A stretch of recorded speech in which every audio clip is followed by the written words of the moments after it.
ஒரு வசனத்தை வேகமாய் உங்கள் மத்தியில் எடுத்து வைக்க வேண்டும் என்று விரும்புகிறேன். 1 கொரிந்தியர் புஸ்தகம் 6ஆம் அதிகாரம் அதனுடைய 17வது வசனத்தை வாசிக்க கேட்போம். அப்படியே கர்த்தரோடு இசைந்திருக்கிறவனும் அவருடனே ஒரே ஆவியாக இருக்கிறான். இன்னைக்கு தேவ பிள்ளைகள், தேவ சமூகத்திற்கு வருகிற தேவ பிள்ளைகளுக்கு ஆண்டவர் விரும்புகிற ஒரு கேரக்டர் என்ன தெரியுமா? கர்த்தரோடு இசைந்திருக்க வேண்டும் என்று விரும்புகிறார். எப்படி விரும்புகிறார் ஆண்டவரே? கர்த்தரோடு இசைந்திருக்க வேண்டிய ஒரு அனுபவத்தை கர்த்தர் விரும்புகிறார். அதனால்தான் ஆண்டவர் சொல்லுகிறார், அவருடனே ஒரே ஆவியாக இருக்கிறீர்கள். ஒரே ஆவியோடு நாம் தேவ சமூகத்தில், தேவ பிரசன்னத்தில் ஆண்டவரே உடைய வாழ்க்கையில் அற்புதங்களை செய்யும் என்று கேட்கும் பொழுது நிச்சயமாக ஆண்டவர் நம்முடைய வாழ்க்கையில் ஒரு மாற்றங்களை கர்த்தர் கொடுக்கிறார். எதிர்பார்க்க முடியாத நன்மைகளை, நாம் சொல்ல முடியாத காரியங்களை கர்த்தர் நம்முடைய வாழ்க்கையில் அவர் நிறைவேற்ற வல்லமை உள்ளவராக இருக்கிறார். வேத புஸ்தகத்தில் வாசிக்கும் பொழுது பவுலும் சீலாவும் இருக்கிறார்கள். எப்படிப்பட்ட அனுபவத்தில் இருக்கிறார்கள் தெரியுமா? ஒரு சிறையிருப்பு என்கிற ஒரு அனுபவம், ஒரு கட்டப்பட்ட அனுபவத்திலே அவர்கள் வாழ்ந்து கொண்டிருக்கிறார்கள். நல்லா யோசித்து பாருங்கள். அவர்கள் 2 பேரும் அந்த சிறைச்சாலைக்குள்ளே இருக்கும் பொழுது அவர் வேதம் சொல்லியிருக்கிறது, அவர்கள் ஒரு மனமாய் தேவ சமூகத்தில் கர்த்தரை ஆராதிக்க ஆரம்பித்தார்கள். அவங்க 2 பேரும் வேறுபட்ட எண்ணத்தில் காணப்பட்டிருப்பார்களே. ஆனால் ஒருவேளை ஒருத்தர் நினைச்சிருக்கலாம், ஆராதிச்சு என்ன பிரயோஜனம்? ஒரே ஒரு ஆள் மாத்திரம், பவுல் மாத்திரம் ஒருவேளை நினைச்சிருக்கலாம், நான் மட்டும் தேவன் ஆராதிச்சா போதும். சீலா நினைத்திருக்கலாம், எதுக்கு தேவன் ஆராதித்து? அப்படி அவர்கள் வேறு மனதோடு இருந்திருப்பார்களே. ஆனால் நிச்சயமாக ஆசீர்வாதத்தை பெற்றுக்கொள்ள முடியாது. எப்பொழுது ஆசீர்வாதம் நாம் ஜெபிக்கிற ஜெபம் கேட்கப்படும் தெரியுமா? 1 or 2 பேர் அவருடைய நாமத்தினாலே ஒருமைப்பட்டவர்களாக, ஆண்டவரே நாங்கள் இந்த காரியத்திற்காக ஜெபிக்கிறோம், ஒரு மனமாக ஜெபிக்கிறோம் தகப்பனே, எங்கள் வாழ்க்கையில் அற்புதங்களை செய்யும், எங்களுடைய வாழ்க்கையில் நெருக்கங்களை மாற்றும், எங்களுடைய வாழ்க்கையில் போராட்டங்களை மாற்றும் என்று யார் தேவ சமூகத்தில் ஒரு விடுதலையோடு கேட்கிறீர்களோ, நிச்சயமாக தேவ ஆவியானவர் அவருடைய மகிமையை ஊற்றும் பொழுது ஒரு விடுதலையை கொடுக்க, நீங்கள் ஜெபித்த எல்லா காரியத்திலும் உங்கள் வாழ்க்கையில் ஒரு வெற்றியை கொடுக்க அவர் வல்லமை உள்ளவராக இருக்கிறார். கரங்களை உயர்த்தி சொல்லுங்க ஹல்லேலூயா. இந்த உலகத்தில் சைக்கிள் பார்த்துருப்போம். சைக்கிளில் முன் 2 பைதா இருக்கும். முன்னாடி இருக்கிற பைதா ஒருவேளை நான் தான் முன்னாடி செல்லுவேன் என்று சொல்லி கொண்டிருக்கும் பொழுது, பின்னாடி இருக்கிற பைதா இல்லை நான் முன்னாடி போக மாட்டேன், பின்னாடி தான் போவேன் அப்படின்னா இந்த சைக்கிள் நினைச்ச இடத்துல போய் சேர முடியாது. 2 சக்கரமும் ஒரே இடத்துல சுத்தினாதான், ஒரே விசையில சுத்தினாதான் அது போக வேண்டிய இடத்துல ஒழுங்கா போய் சேர முடியும். இன்னைக்கு தேவ சமூகத்திற்கு, தேவ ஆராதனைக்கு வருகிற தேவ பிள்ளைகள் ஒவ்வொருவரும் வேறுபாடான எண்ணத்தோடு வாழ்ந்து கொண்டிருக்கிறோம். ஆண்டவருடைய சபைக்கு வந்ததுக்கு பிறகு இந்த உலக பிரகாரமான காரியத்தில் அந்த மூளையிலேருந்து இறக்கி வச்சுட்டு, ஆண்டவரே இந்த இருதயத்தில் எனக்கு ஒரு காரியம் இருக்குது, உங்களை மட்டும் ஆராதிப்பேன்ப்பா, ஆண்டவரே நான் உங்களோடு கூட இசைந்து இருப்பேன் தகப்பனே, ஆண்டவரே உம்மோடு கூட இருக்கிற ஒரு ஆவியை பெற்றுக்கொள்வேன் தகப்பனே. அந்த ஒருமைப்பாட்டை பெற்றுக்கொள்ளும் பொழுது, ஒரு மனதை பெற்றுக்கொள்ளும் பொழுது நிச்சயமாய் தேவன் நாம் நினைத்திருக்கிற காரியங்கள், நாம் ஜெபிக்கிற தேவ சமூகத்தில் முட்டங்கால் இட்டு அழுகிற ஒவ்வொரு காரியத்திற்கும் தேவ ஆவியானவர் பலனை கொடுக்க வல்லமை உள்ளவராக இருக்கிறார். கரங்களை மேலே உயர்த்தி சொல்லுமா ஹல்லேலூயா. 1 சாமுவேல் புஸ்தகம் 18ஆம் அதிகாரம் 1ஆம் வசனத்தில் மிக அழகான ஒரு வசனம் எழுதப்பட்டிருக்கிறது. யோனத்தானுடைய ஆத்துமா தாவீதின் ஆத்துமாவோட ஒன்றாய் இசைந்திருந்தது என்று சொல்லப்பட்டிருக்கிறது. என்ன எழுதியிருக்குது? யோனத்தானும் தாவீதும் ஆவியினாலே அவர்கள் இணைக்கப்பட்டிருந்தார்கள். இன்னைக்கு ஒருவேளை நம்ம ஒவ்வொரு இடத்துல இருந்து வந்திருக்கலாம், ஒவ்வொரு இடத்துல இதை பார்த்து கொண்டிருக்கலாம். நாங்கள் உமக்குள்ள இருக்கிறோம் அப்பா, உமக்குள்ள வாழுகிற அந்த ஒரு எண்ணத்தோடு வாழும் பொழுது நிச்சயமாய் தேவன் நம்முடைய வாழ்க்கையில் அற்புதங்களை செய்கிறார்.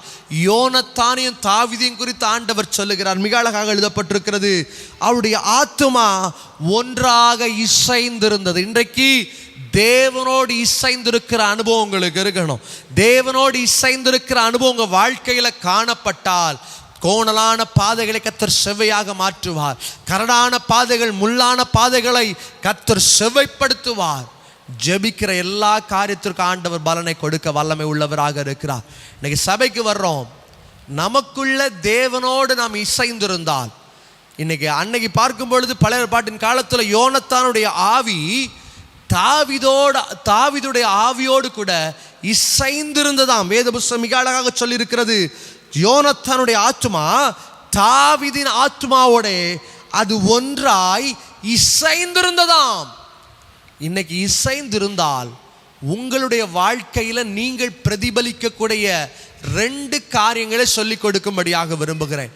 வேத புஸ்தகத்துல யோனத்தானுடைய ஆத்துமா தாவீதோடு இணைந்திருந்தபடியால் அவன் செய்த காரியங்களை ஒப்பனையாக வைத்து நாம் கிறிஸ்துவோடு கூட நாம் இருந்தால் நம்முடைய வாழ்க்கையில் நாம் பிரதிபலிக்க வேண்டிய 2 காரியங்களை வேகமாய் உங்கள் மத்தியில் எடுத்து வைக்க வேண்டும் என்று விரும்புகிறேன். அதே 1 சாமுவேல் புஸ்தகம் 18ஆம் அதிகாரம் 4வது வசனத்தை வாசிக்க கேட்போம். யோனத்தான் போர்த்து கொண்டிருந்த சால்வையை கழற்றி அதையும் தன் வஸ்திரத்தையும் தன் பட்டயத்தையும் தன் வில்லையும் தன் கர்ச்சையையும் கூட, ரொம்ப அழகா எழுதப்பட்டிருக்குது, கடைசியா ஒரு வார்த்தை எழுதப்பட்டிருக்குது, தன் கர்ச்சையும் கூட தாவீதுக்கு கொடுத்து விட்டான். இன்னைக்கு தேவனோடு இசைந்திருக்கிற பிள்ளைகள், ஆராதிக்கிற பிள்ளைகள், தேவனை துதிக்கிற பிள்ளைங்க, அவருடைய ஆவியில இசைந்திருக்கிறவர்கள் வெளிப்படுத்த வேண்டிய ஒரு குணாதிசயம் என்ன தெரியுமா? கொடுக்கிற குணாதிசயம் உள்ளவர்களாக இருக்க வேண்டும்.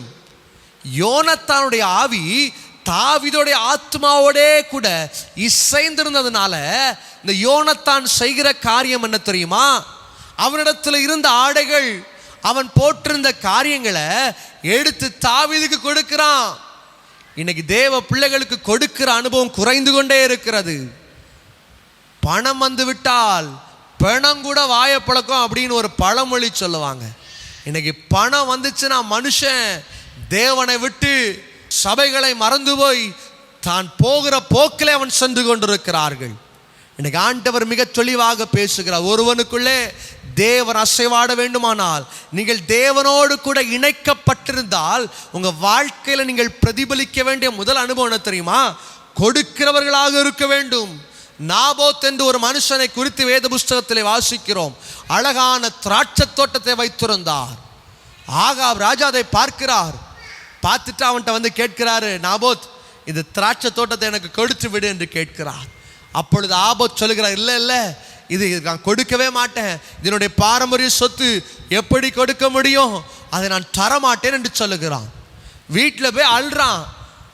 ஆகாப் ராஜா வீட்டில் போய் மனம் கசந்து அழுகிறான். மனைவி யெசபெல் இதை பார்க்கிறார். ஐயோ, என்னுடைய புருஷன் இப்படி அழுகிறாரே, என்னுடைய புருஷன் இப்படி கலங்கி போகிறாரே, என்ன செய்யலாம் என்று யோசிக்கிறார். நாபோத்திற்கு விரோதமாய் ஒரு பொய்யான ஒரு காரியத்தை சொல்லி கல்லறிந்து கொல்லும்படியாக திட்டமிடுகிறாள். மறைமுகமான சூழ்ச்சி செய்து ஒரு சாதாரண ஒரு இடத்திற்காக, ஒரு சாதாரண திராட்சை தோட்டத்திற்காக, ஒரு சாதாரண உலக பிரகாரமான காரியத்திற்காக யெசபெல் தேவனுக்கு பிரியமில்லாத காரியத்தை செய்கிறாள். நடந்தது என்ன தெரியுமா? நாபோத்துடைய இடத்தை அபகரித்துக் கொள்கிறார்கள். யெசபெலுக்கு ஒரு மகள் பிறக்கிறாள். அவருடைய பேர் அத்தாலியாள். அவள் யெசபெலை விடவும் ஒரு அழகான ஒரு பழமொழி சொல்லுவாங்க, அப்பா 8 அடி பாய்ஞ்சா பிள்ளை 16 அடி பாய்வான் அப்படிம்பாங்க. யெசபெல் 8 அடி பாய்ந்தாள், அத்தாலியாள் 16 அடி பாய்ந்தாள். தன்னுடைய தாயை விடவும் அடுத்தபடி மேலே பாய்கிறவளாக இருந்தாள். அவருடைய வாழ்க்கையை கர்த்தர் நிர்மூலமாக்கி உடைத்து போடுகிற அனுபவத்தை பார்க்கிறோம். ஏன் தெரியுமா? நாபோத்துக்குள்ளதை நாபோத்துக்கு கொடுத்துருக்கணும், அவன் தானே வாழ்ந்துட்டு போகட்டும். இன்னைக்கு மனுஷன் இப்படிப்பட்ட காரியத்தின் பின்பதாக அடுத்தவன் செத்தாலும் பரவாயில்ல, நான் வாழ்ந்தா போதும், அடுத்தவன் எக்கேடு கெட்டு நாசமா போனாலும் பரவாயில்ல, என்கிட்ட இருக்கிற ஒரு பைசா கூட நான் கொடுக்க மாட்டேன். அவன் செத்து போனாலும் பரவாயில்ல, என் கையில 10 ரூபாய் இருந்தா 1 ரூபாய் கூட அவன் கையில கொடுக்க மாட்டேன், நாசமா போகட்டும். யோனத்தானுடைய வாழ்க்கையில மிக அழகான ஒரு அனுபவத்தை ஆண்டவர் சொல்லுகிறார். தாவீதுடைய ஆத்மாவோடைய அவன் இசைந்திருந்தபடியால் அவன் செய்த முதல் காரியம் என்ன தெரியுமா? அவன் போட்டிருந்த காரியங்கள், சட்டைகளை கலற்றி கொடுக்கிறான். அவன் கிட்ட இருந்த காரியத்தை கூட, தன் கற்றையும் கூட இருந்த எல்லாவற்றையும் தாவீதுக்கு கொடுக்கிறவனாக இருக்கிறான். வசனம் சொல்லியிருக்கிறது, ஏழைக்கு இறங்குகிறவன் தேவனுக்கு கடன் கொடுக்கிறான் என்று சொல்லப்பட்டிருக்கிறது. இன்னைக்கு தேவ சமூகத்தில் உங்களுக்கு தெரிந்தவர்கள் ஒருவேளை பிரச்சனைகளுக்குள்ள, போராட்டங்களுக்குள்ள, கண்ணீருக்குள்ள, வியாகுலங்களுக்குள்ளே போய் கொண்டிருக்கலாம். முடிந்த அளவுக்கு தெரிந்த காரியத்தை அவங்களுக்கு சொல்லுங்க. தெரிந்த கையில் இருக்கிற ஒரு 10 ரூபாய் இருந்தாலும் பரவாயில்ல, அம்மா இவ்வளவு தான் இருக்குது வச்சுக்கோங்க, ஆண்டவர் உங்களை ஆசீர்வதிப்பா, உங்களை பெருக பண்ணுவா சொல்லிட்டு வந்து பாருங்க. நீங்கள் தேவனுக்கு கடன் கொடுத்துருக்கிறீங்க, மனுஷனுக்கு அல்ல. ஆண்டவருக்கு கொடுக்க கொடுக்க கொடுக்க தேவர் உங்களை ஆசீர்வதிக்கிற தேவனாக இருக்கிறார். சபையில் வந்து காணிக்க போடுறது முக்கியம் அல்ல. இன்னைக்கு சிலரை பார்க்கும் பொழுது சபைக்கு நான் 10 லட்சம் ரூபா கொடுத்துருக்கேன், அதில் ஒரு பெருமை. ஆண்டவர் உங்களுக்கு இந்த மாதிரிப்பட்ட காரியத்திற்கு சர்டிஃபிகேட் கொடுக்குற தேவன் அல்ல. நான் சர்ச்சு கட்ட காசு கொடுத்துருக்கிறேன், நான் அது செய்ய காசு கொடுத்துருக்கிறேன், நான் ஃபேன் போடுறதுக்கு எல்லாம் நான் தான் காசு கொடுத்துருக்கிறேன். இது ஆண்டவர் ஒரு நாளும் கண்ணோக்கி பார்க்கிற தேவன் அல்ல. ஆண்டவர் ரொம்ப அழகா சொல்லிட்டாரு, ஏழைக்கு இறங்கி பார். உன் பக்கத்தில் கஷ்டப்படுறவன் இருக்கிறானா, நெருக்கப்படுறவன் இருக்கிறானா, தேவனுடைய ஆவி உனக்குள்ளே இருக்குமே, ஆனால் இப்படிப்பட்ட காரியங்கள் தான் பிரதிபலிக்கும். ஆனால் இன்னைக்கு மனுஷன் சொத்துக்கு பின்னாடி ஓடிட்டு இருக்கிறான், பதவிக்கு பின்னாடி ஓடிட்டு இருக்கிறான். இது எல்லாத்தையும் மறந்து போய் தேவனுக்கு பிரியமில்லாத காரியத்தை, தேவன் விரும்பாத காரியத்தை இந்த உலகத்தில் அவன் செய்து கொண்டிருக்கிறான். இந்த காலத்தில் பணம் பெற்றெடுத்த பிள்ளைய கூட மறக்க செய்கிறதாக இருக்கிறது. பணம் பணம் பணம். ரொம்ப அழகான ஒரு வசனம் உண்டு, பணம் எல்லா தீமைக்கும் வேறாக இருக்கிறது. இன்னைக்கு பணம் தான் மனுஷனுடைய வாழ்க்கையில் எல்லா பாவத்துக்கும் காரணமாக இருக்குது. எனக்கு ஆண்டுடைய சமூகத்தில், ஆண்டவரே நான் கொடுக்கிறேன் ராஜா, இடத்துல இருக்கிறத ஏழைகளுக்கு கொடுக்கிறேன்ப்பா. ஆண்டவரை யாருக்கு தேவைப்படுதோ அவங்களுக்கு நான் கொடுக்கிறேன்ப்பா. உங்களோடு கூட என்னுடைய ஆத்துமா இணைக்கப்பட்டிருக்கட்டும் தகப்பனே, உமோடு கூட இசைந்திருக்கிற வாழ்க்கையை வாழ விரும்புகிறேன். தாவீதுடைய ஆத்துமா யோனத்தானோடு கூட இசைந்திருந்தது. அதனால யோனத்தான் அவனிடத்துல இருந்த எல்லா காரியத்தையும் கொடுக்குறேன். இன்னைக்கு தேவ சமூகத்தில் நீங்கள் இணைக்கப்பட்டிருந்தால், தேவ சமூகத்தில் இணைக்கப்பட்டிருந்தால் நீங்கள் கொடுத்து பாருங்கள், பிதாவானவர் உங்களுக்கு காரியங்களை செய்ய வல்லமை உள்ளவராக இருக்கிறார். சத்தமா சொல்லுங்க ஹல்லேலூயா. முதலாவது ஒரு அனுபவத்தை பார்க்கிறோம், தேவனோடு இசைந்திருக்கிறவர்கள் அவர்கள் கொடுக்கிறவர்களாக இருப்பார்கள். சபைக்கு கொடுத்து பெருமை சேர்க்கிறவர்களாக அல்ல, யாருக்கும் தெரியாம, எந்த மனுஷனுக்கும் தெரியாம ஏழைகளுக்கு கொடுத்து பாருங்கள். தேவன் அதை விசாரிக்கிற தேவனாக இருக்கிறார், வாழ்க்கையை மாற்ற வல்லமை உள்ளவராக இருக்கிறார். வேகமாக நான் 2வது காரியத்திற்குள்ளே கடந்து செல்லும்படியாக விரும்புகிறேன். 1 சாமுவேல் புஸ்தகம் 18ஆம் அதிகாரம் 1வது வசனத்தின் கடைசி பகுதியை வாசிக்க கேட்போம். அதில் எழுதப்பட்டிருக்கிறது, யோனத்தான் அவனை தன் உயிரை போல சிநேகித்தான். எதனால சிநேகிக்கிறான் தெரியுமா? அவனுடைய ஆத்துமா இவனுடைய ஆத்துமாவோடு கூட அது இணைந்திருந்தது, ஒருமனப்பட்டிருந்தது. இன்னைக்கு நம்ம நேசிக்கிறோமா? கடைசி காலங்களில் அன்பு தணிந்து போகும் என்று சொன்னது போல இன்னைக்கு மனுஷனுடைய வாழ்க்கையில் அன்பு குறைக்கப்பட்டிருக்கிறது, அன்பு குறைந்து போயிருக்கிறது. வசனம் சொல்லியிருக்கிற மிக அழகான ஒரு வார்த்தை என்ன தெரியுமா? தாய் தன் பிள்ளைகளை மறந்து போனாலும் தேவன் உங்களை மறவாத தேவனாக இருக்கிறார். ஏனென்றால் இந்த உலகத்தின் பாசங்கள், நேசங்கள் எல்லாம் ஒரு நாள் வற்றி போய்விடும். இந்த உலகத்தில் நீங்கள் பார்க்கிற எல்லா காரியங்களும் ஒரு நாள் மறைந்து போய்விடும். ஆனால் தேவனுடைய அன்பு என்றென்றைக்கும் நிலைத்திருக்கும். இந்த உலகத்தில் கொஞ்ச நாள் தான் வாழ போகிறோம், இந்த உலகத்தில் கொஞ்ச நாள் தான் இருக்க போகிறோம். இருக்கிற நாட்களில் ஒருவருக்கு ஒருவர் அன்பாக, ஒருவருக்கு ஒருவர் அன்பாக நாம் வாழுவது தான் தேவனோடு இணைக்கப்பட்டிருக்கிற ஒரு அனுபவம். இன்னைக்கு தேவனோடு நீங்கள் ஒரு மனமாக வாழ்ந்துட்டு இருக்கிறீங்கன்னா நீங்கள் வெளிக்காட்ட வேண்டிய 2வது அனுபவம் என்ன தெரியுமா? You must love one another. நீங்கள் உங்களை எவ்வளவு நேசிக்கிறீங்களோ அப்படியே நீங்கள் அடுத்தவர்களை நேசிக்க வேண்டும். 1 தீமோத்தேயின் புஸ்தகம் 3ஆம் அதிகாரம் 5ஆம் வசனத்தில் சொல்லப்பட்டிருக்கிறது, ஒருவன் தன் சொந்த குடும்பத்தை நடத்த அறியாதிருந்தால் தேவனுடைய சபையை எப்படி விசாரிப்பான்? ஒருவன் தன்னுடைய குடும்பத்தில் அன்பா இல்லாம சபைக்கு வந்தா மட்டும் வெளிவேஷம் தரித்துட்டு இருந்தா அவன் எப்படியா ஆசீர்வாதத்தை பெற்றுக்கொள்ள முடியும்? இன்னைக்கு சிலரை பார்க்கிறோம், வெளியரங்கத்தில் எல்லாரையும் பார்த்தா ரொம்ப அன்பா நடப்பாங்க, வெளியரங்கத்தில் எல்லாரையும் பார்த்தா ரொம்ப பயங்கரமா இருப்பாங்க. ஆனா சொந்த பிள்ளைங்க கிட்ட அன்பு குறைந்து இருக்கும், பெற்றெடுத்த பிள்ளைங்களை மறந்து போயிருப்பாங்க, உறவினர்கள் உதவி செய்தவர்களை மறந்திருப்பார்கள். இப்படிப்பட்ட தேவனுக்கு பிரியமில்லாத வாழ்க்கையை வாழ்ந்து கொண்டிருப்பார்கள்.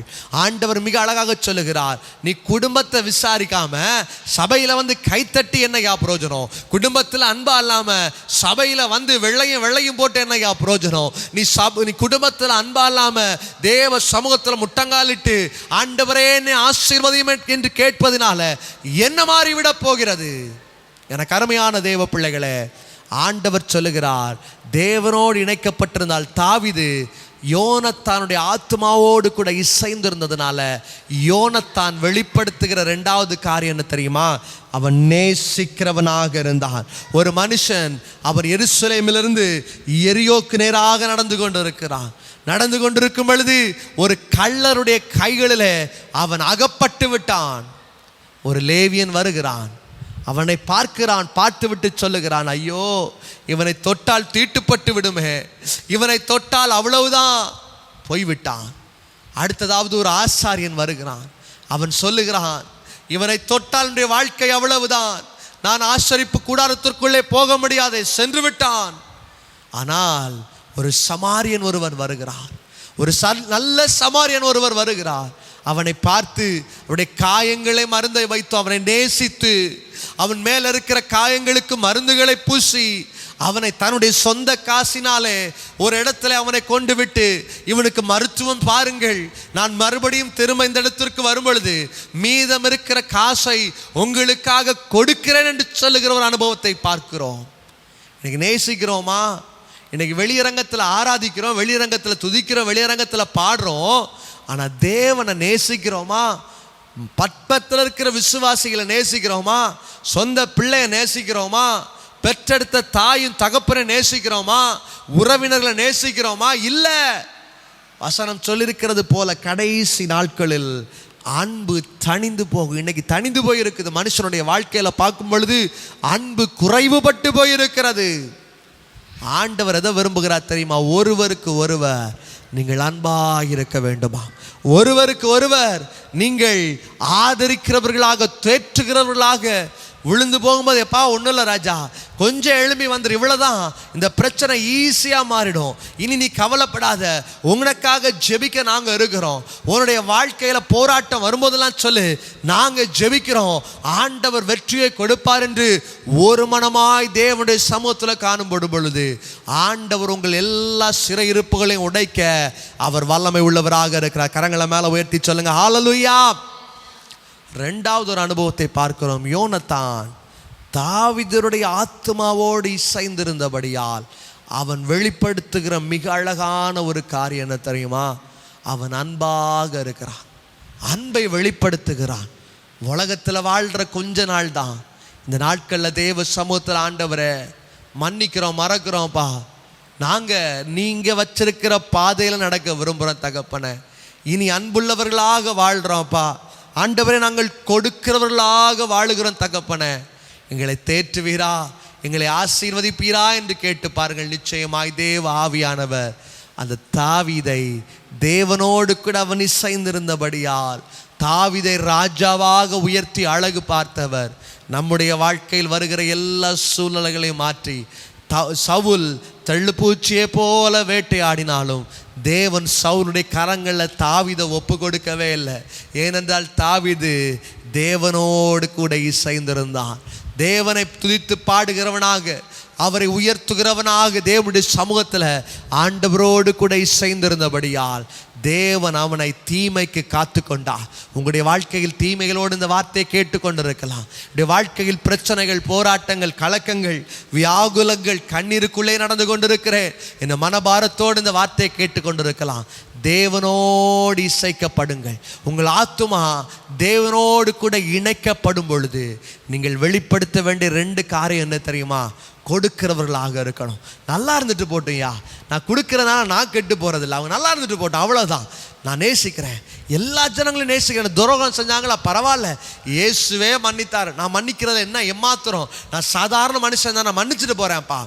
இன்னைக்கு ஒப்பு கொடுக்கிற ஒவ்வொரு தெய்வ பிள்ளைகளுடைய வாழ்க்கையிலும் கர்த்தர் பெரிய காரியங்களை செய்ய போகிறார். நீங்கள் நினைப்பதை விடவும் பெரிய காரியங்களை செய்ய போகிறார். இன்னைக்கு வேஷம் போடுறவங்களுடைய வாழ்க்கையில் வெளியரங்கம் நல்லா தான் இருக்கும், ஆனால் உள்ளே போய் பார்க்கும் பொழுது கொடுக்கறதுக்கு மனசே இருக்காது, விட்டு கொடுக்க மனசே இருக்காது, அன்பு செலுத்த இடமே இருக்காது. அப்படியே நடப்பாங்க, ஏதோ நினச்சிக்கிட்டு இருக்காங்க, நான் தான் வாழ்க்கையில் எல்லாம் சாதித்து விட்டேன், வாழ்க்கையில் நான் எல்லாத்தையும் வெண்டுட்டேன். ஆண்டவரை ஒரு நாள் ஏமாற்றப்பட, மனுஷனை ஏமாத்திட்டு போகலாம், வெளியரங்கத்தில் நடிச்சுட்டு சிரிச்சுட்டு மனுஷனை ஏமாத்திட்டு போகலாம், ஆனால் ஆண்டவரை ஒரு நாளும் ஒரு காலமும் ஒரு மனுஷனோ ஏமாற்றவே முடியாது. ஏனென்றால் நம்முடைய காரியங்கள் அவருக்கு அந்தரங்கமாக வெளிப்படையாக சொல்லப்பட்டிருக்கிறது, டிரான்ஸ்பரண்டாக இருக்குதுன்னு ஆண்டவர் சொல்கிறார். இன்னைக்கு தேவ சமூகத்தில் ஆண்டவரை நான் உண்மையான கிறிஸ்தவனாக வாழ விரும்புகிறேன். ஆண்டவரே, நீர் விரும்புகிற உண்மை கிறிஸ்தவனாக, நீர் விரும்புகிற உண்மையான தேவ பிள்ளையாக வாழ விரும்புகிறேன். இந்த 2 காரியத்தை உங்கள் இருதயத்தில் ஏற்றுக்கொள்ளுங்கள். ஆண்டவரே, நான் கொடுக்கிறவனாக இருப்பேன்ப்பா. இதுதான் ஆண்டவரோடு இருக்கிற பிள்ளைகள் வெளிப்படுத்துகிற காரியமாக இருக்கு. நம்ம சொல்லாமலே அவங்க கொடுக்க ஆரம்பிச்சிருவாங்க. சபைக்கு கொடுக்கறதல்ல, தேவ சபைக்கு ஒருவேளை வர்றவங்க கஷ்டத்தோடு இருக்கலாம், நமக்கு தெரிஞ்சு நம்ம முன்னாடி உட்கார்ந்துருக்கலாம், பின்னாடி உட்கார்ந்துருக்கலாம், அவங்க கஷ்டப்படுறாங்கன்னு தெரியுதா, இருக்கிற சின்ன காரியமோ பெரிய காரியமோ கொடுத்து பாருங்க, கர்த்தர் ஆசீர்வதிப்பா. 2வது பார்க்கிறோம், நேசிங்க ஒருவருக்கு ஒருவர். இந்த கடைசி நாட்களில் நமக்குள்ள தேவ பிள்ளைகளுக்குள்ள இருக்க வேண்டிய கேரக்டர், எல்லா சூழ்நிலைகளும் எப்படி நெருக்கம் வந்தாலும் ஒருவரை ஒருவர் நேசிப்போம். நிச்சயமாய் தேவ ஆவியானவர் நம்மை பலப்படுத்துவார், நம்மை ஸ்திரப்படுத்துவார். கர்த்தர் நம்மோடு கூட இருப்பார். எல்லா தடைகளையும், எல்லா போராட்டங்களையும், எல்லா கண்ணீரின் அனுபவங்களையும் கர்த்தர் நம்முடைய வாழ்க்கையில் துடைக்க வல்லமை உள்ளவராக இருக்கிறார். நம்மை ஒப்பு கொடுப்போம். கர்த்தர் பெரிய காரியங்களை செய்வார். நம்ம